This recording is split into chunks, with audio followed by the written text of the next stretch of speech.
இன்னும் நீங்கள் பேசுனதுக்கு விசாரணை கமிஷன்லாம் போட்டிருக்காங்க கட்சியில். தெரியலையே. நான் ஏதோ ட்வீட் தான் பார்த்தேன். என்ன யாரும் ஒன்றும் எதை பற்றியும் விசாரிக்கலையே. நலனை தவிர யாரும் எதுவும் விசாரிக்கலை இது வரைக்கும். பெரிய சலசலப்பை ஏற்படுத்தியிருக்கல உங்கள் பேச்சு.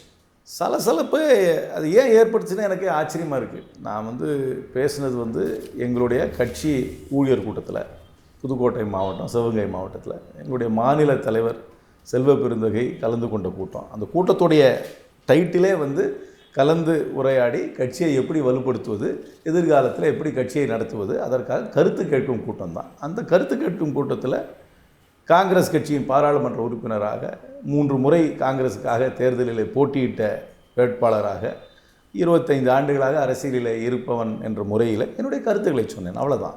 துரோகி பட்டெல்லாம் வந்திருக்கேன். சரி, இது இந்த ஐடி விங் ட்விட்டரில் கொடுக்குறதெல்லாம் ஒரு பட்டம் கிடையாது. அதெல்லாம் ஃபர்ஸ்ட் ஆஃப் ஆல் இந்த சோஷியல் மீடியாவில் அவங்கவுங்க கமெண்ட் பண்ணுறதே உலகம்னு நினச்சோம்னா உங்களுக்கு அரசியல் புரிதல் இல்லைன்னு அர்த்தம். அதை தாண்டி சமுதாயம் இருக்குது, அதை தாண்டி மக்கள் இருக்காங்க. எல்லோரும் நான் என்ன பேசுனேன்னு எல்லாருக்குமே தெரியும். நான் என்ன பேசுனேன்றதை போய் ஒரு சராசரி காங்கிரஸ் தொண்டனை போய் கேளுங்க. நான் பேசுனது சரியா தவறா, இல்லை நான் ஏதாவது ஒரு அத்துமீறி பேசியிருக்கேனான்றது அவங்களே முடிவு பண்ணிக்கிட்டோம். அத்துமீறி பேசியிருக்கீங்கன்னு உங்கள் கட்சியுடைய மூத்த தலைவர் இளங்கோவனே சொல்கிறாரு. அவர் தான் இந்த பட்டத்தை கொடுத்துருக்கிறது. சரி, இளங்கோவன் ரொம்ப சீனியர் லீடர். எங்கள் அப்பா வயசு அவருக்கு நிறையா பார்த்துட்டார் லைஃப்பில். அதனால் இப்போ அவரை பற்றி நான் ஒரு முன்னாடியாக இருந்தால் கூட நானும் பதிலுக்கு பதில் ஏதாவது சொல்லியிருப்பேன். இப்போ நான் அவர்கிட்ட எதுவும் சொல்ல விரும்பலை. அவர் என்ன பேசினார்ன்றது இப்போ தான் நான் காரில் ஏர்போர்ட்லேருந்து இங்கே இந்த பேட்டிக்கு வரும்போது கேட்டுட்டு வந்தேன். நான் கேட்டுட்டேன் அவர் என்ன சொன்னார்ன்றதை கேட்டுட்டேன். நான் என்ன சொன்னன்றது எல்லோரும் கேட்டிருப்பாங்க. அவங்கவுங்க கேட்டு அதை பற்றி அவங்க முடிவு பண்ணிக்கிட்டுமே தவிர இதில் போய் அவரோட நான் ஒரு இஷ்யூவில் போய் இறங்குறதுக்கு நான் தயாராக இல்லை. லோக்சபா எலெக்ஷனுக்கு முன்னாடியே இதை சொல்லியிருக்கலாமே, சௌரியமாக ஜெயிச்சுட்டு சொல்கிறீங்கிற இது. நான் என்ன பேசுனன்றதை முதல்ல எல்லாரும் கவனமாக கேட்கணும். ரொம்ப ஒன்றும் நீண்ட உரையெல்லாம் கிடையாது. 7 நிமிட உரை தான், 7-8 நிமிடம். கூட்டணியால் தான் ஜெயித்தேன், கூட்டணி இல்லாமல் நம்மால் ஜெயித்திருக்க முடியாது, கூட்டணிக்காக நான் கூட்டணி கட்சிகள் அனைவருக்கும் குறிப்பாக திராவிட முன்னேற்ற கழகம் அதுவும் குறிப்பாக முதலமைச்சருக்கு நன்றின்னு சொல்லி தான் என் பேச்சே ஆரம்பிக்கிறேன்.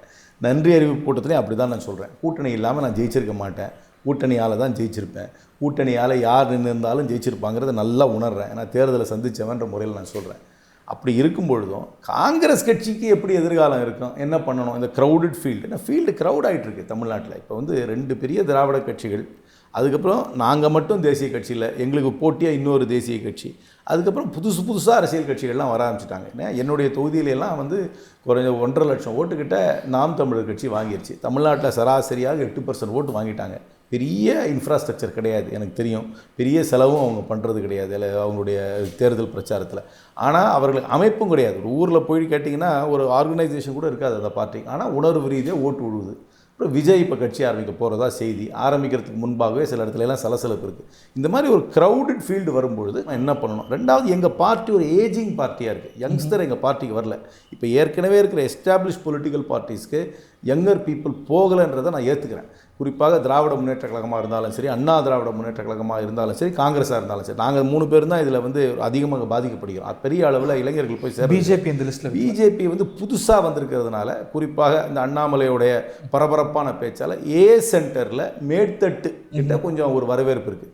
ஆனால் பி சென்டர் சி சென்டருக்கு போயிட்டீங்கன்னா அந்த வரவேற்பு சீமானுக்கும் இப்போது விஜய்க்கு வர்றதுக்கு வாய்ப்பு இருக்குது. இந்த மாதிரி ஒரு க்ரௌடட் ஃபீல்டு இருக்கும்போது காங்கிரஸ் அந்த ஒரு மார்க்கெட் ஷேரை உருவாக்கிட்டுனா என்ன பண்ணணும்?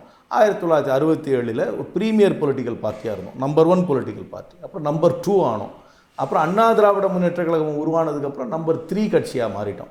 நம்பர் 3 கட்சியாக மாறின இப்போ நம்பர் 3ஆ 4ஆன்றது ஒரு சர்ச்சை. இப்போ ஏன்னா நம்ம யாருடைய ஓட் பேங்க்கும் எக்ஸாக்டாக தெரியறதில்லை, யாரும் தனியாக நிற்கிறதில்ல. அதனால் இந்த நிலையில் இருக்கும் பொழுது நம்மளோட எதிர்காலம் எப்படி இருக்கணும் அப்படின்னு இன்ட்ரோஸ்பெக்ட் பண்ண வேண்டாம். உங்கள் வருத்தம் மிஸ்பிளேஸ்டோ, தொடர்ந்து ஜெயிச்சு வரீங்க. ஸோ இவரான வின்னிங் ஸ்ப்ரீ 100% ஜெயிச்சிருக்கீங்க. எங்கள் பார்ட்டி உடைய cannot be only run for the benefit of 8 or 9 people who go to parliament. அதோட பெனிஃபிஷரி நீங்கள் இல்லை, நான் டெஃபினட்டாக பெனிஃபிஷரி. அதனால தான் பேசுகிறேன், அதனால தான் ஹிப்போக்ரட்டிக்கலாக இல்லாமல் நான் பேசுகிறேன். இந்த ஸ்கீமுக்கு நான் பெனிஃபிஷரி முழுமையாக ஏற்றுக்கிறேன். இந்த கூட்டணியினால் நான் பெனிஃபிஷரி. ஆனால் ஒன்று தெளிவாக தெரிஞ்சுக்கேன், நான் கூட்டணி இல்லாத போது தேர்தலில் நின்றுருக்கேன். 2014 நான் எப்பவுமே இந்த கூட்டணி இருக்கும் போது தான் தேர்தலில் நிற்கிறேன்னு யாரும் தவறாக நினச்சிக்க வேண்டாம். கூட்டணி இல்லாத காலத்தில் நின்று இருக்கேன். பட் ஆனால் கூட்டணி தேவைன்றதை முழுமையாக ஏற்றுக்கொள்கிறேன். திராவிட முன்னேற்ற கழக கூட்டணியால் தான் வெற்றி பெற்றேன் என்று ஏற்றுக்கொள்கிறேன். பலத்தை மீறி பெறுறீங்க அப்படிங்கிற விமர்சனம் இருக்கு. பலத்தை காங்கிரஸ் பலத்தை மீறி திமுக கொடுக்குது. அந்த பெருந்தன்மைக்கு யூ ஷுட் ஷோ கிராட்டிடியூட். மாறா இப்படி ஒரு பேசக்கூடாது. ஒரு அம்பிஷனே இல்லாமல் ஒரு ஒரு ஒரு ஒரு எதிர்காலத்திற்கு வந்து எந்த விதமான நம்பிக்கையுமே கொடுக்காம இருந்தாலும் எப்படி நான் யங்ஸ்டர் அட்ராக்ட் பண்ணுவேன்? என்னை நம்பி எதுக்கு யார் வருவாங்க? என் பார்ட்டிக்கு எதுக்கு வந்து இந்த 8-9 பேர் தான் பெனிஃபிஷரியாக இருக்க போகிறார்கள். அவங்களுக்காக தான் அந்த பார்ட்டி நடக்க போகுதுன்னா கீழே இருக்கவங்க எப்படி வருவாங்க அந்த கட்சிக்கு? இளங்கோவன் வெளிப்படையா சொல்லியிருக்கிறாரு, உங்க கருத்துக்கள் வந்து கூட்டணி உறவை பாதிக்குதுங்கிற மாதிரி முணுமுணுப்பு எப்படி வருங்க? என்ன வேணும்? அதான் சொல்கிறேன், டிஎம்கே எங்களோட பெரிய கட்சி, ஆட்சியில் இருக்கிற கட்சி, அவரோட கூட்டணி வைக்கிறதால தான் நாங்கள் ஜெயிக்கிறோம். அதே வகையில் எங்களாலேயும் அவங்களுக்கு பெனிஃபிட் இருக்குது. எங்களால் பெனிஃபிட் இல்லைன்னு எப்படி சொல்ல முடியும்? நாங்கள் இருக்கிறதுனால தான் காங்கிரஸ் கட்சி எந்த பக்கம் இருக்குதோ பாராளுமன்ற தேர்தலை பொறுத்தவரைக்கும் சிறுபான்மை வாக்குகள் அந்த நம்பி அந்த பெனிஃபிட்டை ஓவர் ஸ்டேட் பண்ணுறீங்களோ அவங்க உங்களால் அடையிற பெனிஃபிட் அதில் கிடையாது. அதை நான் அப்படி பெனிஃபிட்டே இல்லாமல் எதுக்கு ஒரு ரிலேஷன்ஷிப் இருக்கும்? பெனிஃபிட்டே வராமல் ஒரு ரிலேஷன்ஷிப் இருக்குது, அதில் ஒரு எலக்டோரல் அலைன்ஸ் இருக்குது. அதில் காங்கிரஸ் தனியாக நின்னா தமிழ்நாட்டை ஜெயிக்குமா? கண்டிப்பாக ஜெயிக்காது. ஆனால் காங்கிரஸ் ஒரு கூட்டணியில் இருந்தால் அந்த கூட்டணிக்கு பலம் சேர்க்கிறதா? கண்டிப்பாக சேர்க்கிறது. தன்னுடைய பாராளுமன்ற தேர்தலை பொறுத்தவரைக்கும் தன்னுடைய வாக்கு வங்கியை தாண்டி ஒரு பலம் சேர்க்கிறதா? கண்டிப்பாக சேர்க்கிறது. ஏனென்றால் சிறுபான்மை மக்கள் நம்பி ஒரு கூட்டணியை வாக்களிக்கிறார்கள் என்றால், பாஜகவுக்கு எதிர்ப்பாக ஒரு அணி இருக்கிறது என்றால் அந்த அணியை எப்படி அடையாளம் காண்கிறார்கள்? அந்த அணியிலே காங்கிரஸ் கட்சி இருக்கிறதா என்று பார்த்து அடையாளம் கண்டு அதற்கு ஆதரவு தருகிறார். ஹைபோதெட்டிக்கலி ஸ்பீக்கிங், இந்த அணியில் நீங்கள் இல்லை, மைனாரிட்டி ஓட்டு வேற எங்கே போகும்? திமுகவுக்கு தானே போயிருக்கோம். சொல்ல முடியாது. கன்சாலிடேட் இந்த அளவுக்கு கன்சாலிடேட் ஆகிருக்கலாம், போயிருக்கலாம். திமுகவுக்கு போயிருக்கலாம், திமுகவுக்கு பெரிய அளவில் போயிருக்கலாம். திமுக வந்து கன்சிஸ்டண்ட்டாக பிஜேபிக்கு அப்போசிங்காக இருக்கிறதுனால போயிருக்கலாம். ஆனால் அது வந்து இந்த அளவுக்கு கன்சாலிடேட் ஆகிருக்குமான்றது ஒரு கொஸ்டின் மார்க் தான். மந்திரி சபையில் இடம் கொஞ்சம் டால் டிமாண்டோ இல்லைங்க. ஒரு எங்கள் கட்சி வந்து காமராஜர் ஆட்சி வேணுன்றது எங்கள் கட்சி சொல்லுதில்ல, சொல்லுதா? எல்லா மேடையிலையும் சாதாரண கட்சி தொண்டன் கூட போடும்போது காமராஜர் ஆட்சி அமைக்கணும்னு சொல்கிறாங்கல்ல. அவர் செல்வப்பிரதிகை சொன்னதே சர்ச்சையாச்சுன்னு கேள்வி. காமராஜர் அதை சொல்கிறாங்களா? காங்கிரஸில் சொல்கிறாங்களா? அது காங்கிரஸ் கொள்கை தானே இது. அப்பப்போ சொல்கிறீங்க. அப்பப்போ சொல்கிறாங்களே. காமராஜர் ஆட்சியே சொல்லும் பொழுது ஆட்சிக்கு போகிறதுக்கு முன்னாடி ஏதாவது 2-3 பேருக்காவது எங்கள் ஆளுங்களுக்கு பிரதிநிதித்துவம் கொடுங்க தான் நான் கேட்டேன். இதுவே சர்ச்சையாகுது அப்படின்னா கிட்டத்தட்ட ஒரு சேட்டலைட் பார்ட்டி மாதிரி மாறிட்டு வரீங்களாங்கிற விமர்சனம். இது சொல்றதே ஒரு டேபுவா மாறிட்டு வருது. உங்க பார்ட்டியே அன்பார்ச்சுனேட். இது வந்து ஒரு எங்க பார்ட்டிக்குள்ள இந்த மாதிரி ஒரு டைவர்ஜென்ட் வியூ இருக்கிறது எனக்கு ஒரு ஆச்சரியமா தான் நான் பார்க்குறேன்.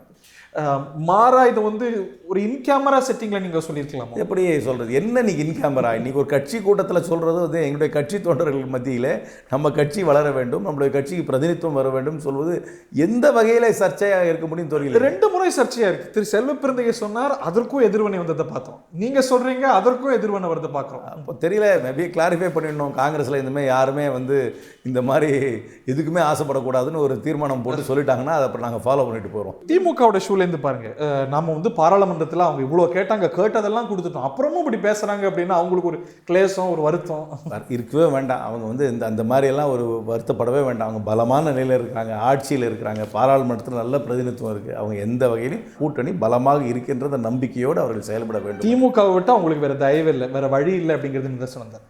It's a settled alliance. அது வந்து இந்த அலையன்ஸ் வந்து இன்னும் தமிழ்நாட்டில் உருவான அலையன்ஸ் சொல்ல மாட்டேன், இந்திய அளவில் இப்போ ஒரு செட்டில்டு அலையன்ஸ். அதனால் செட்டில்டு அலையன்ஸ் தான் கண்டினியூ ஆகணுன்றது எல்லாரோட விருப்பமும், எங்களுடைய கட்சியோட விருப்பமும் அதுதான், என்னுடைய விருப்பமும் அதுதான். ஒரு டைம் டெஸ்டட் அலையன்ஸுங்கிற டைம் டெஸ்டட் அலையன்ஸில் தமிழ்நாட்டில் மட்டும் இல்லை, இந்திய அளவில் இந்த கூட்டணி, பாராளுமன்ற அளவில் இந்த கூட்டணி வந்து ஒரு ஒரு நல்ல கோஆபரேஷனோட ஒர்க் ஆகுறதுனால இது செட்டில்டு அலையன்ஸ். அதில் ஒரு சலிப்பும் இருக்கும் பரஸ்பரம். அது ஒரு மேரேஜஸ்லேயே பிட்டர்னஸ் வர ஒரு பீரியட். அதெல்லாம் 7 இயர் இச்செல்லாம் தாண்டி இது 20 இயர் தாண்டிடுச்சு. அதனால இதெல்லாம் ஒரு செட்டில்டு அலையன்ஸ் தான் சொல்லுவேன். ஒரு ஹாப்பி கோஎக்ஸிஸ்டன்ஸுக்கு வந்துட்டோம்னு நினைக்கிறேன். செய்திகளை உடனுக்குடன் தெரிந்து கொள்ள உடனே சப்ஸ்கிரைப் பண்ணுங்க.